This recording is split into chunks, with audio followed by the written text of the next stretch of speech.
Welcome to our video presentation. We are Viviana and Constanza Espinoza, and we will be speaking about text, its genres, structures, and rules. Text can be defined as a language unit that can have different lengths, purposes, and structures.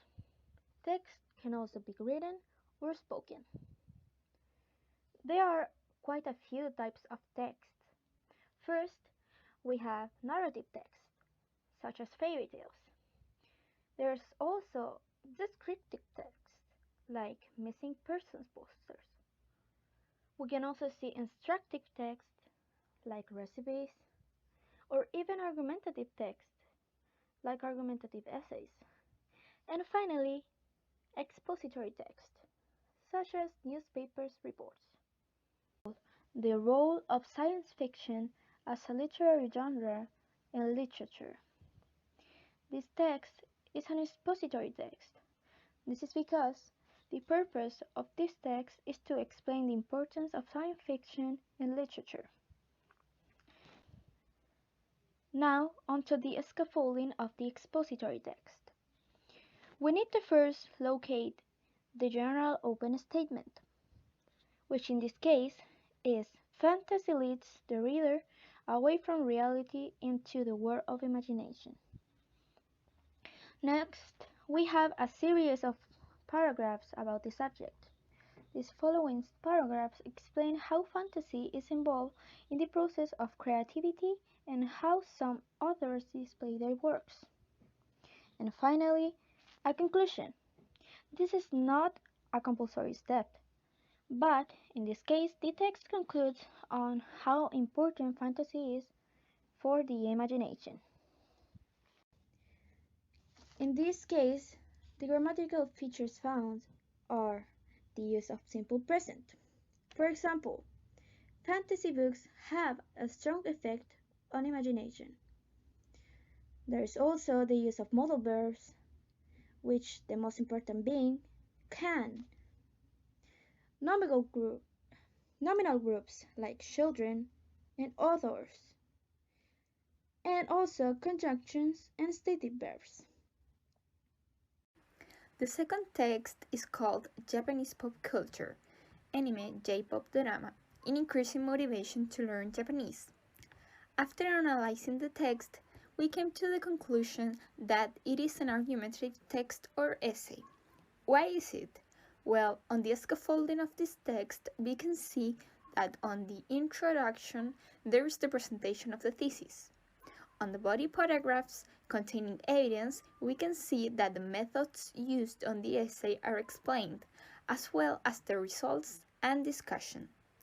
Lastly, it presents a conclusion.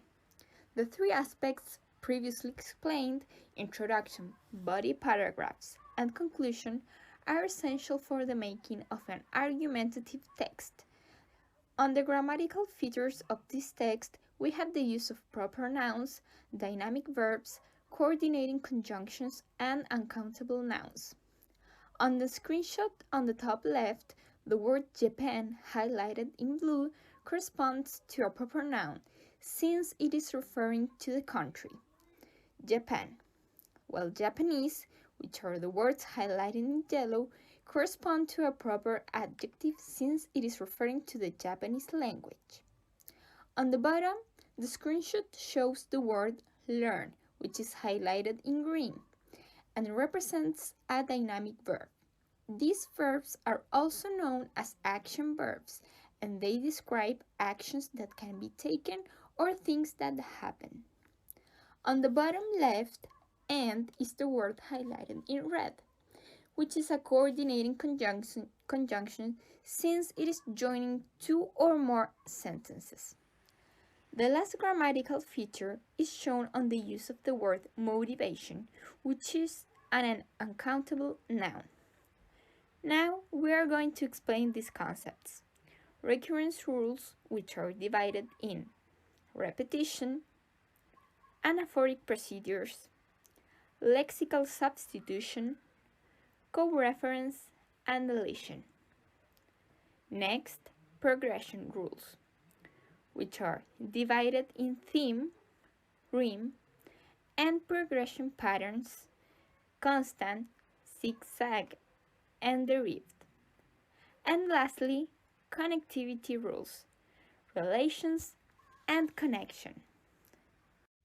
On the first text, we can see that the word fantasy is often used by the writers, which leads to the recurrence rule of repetition.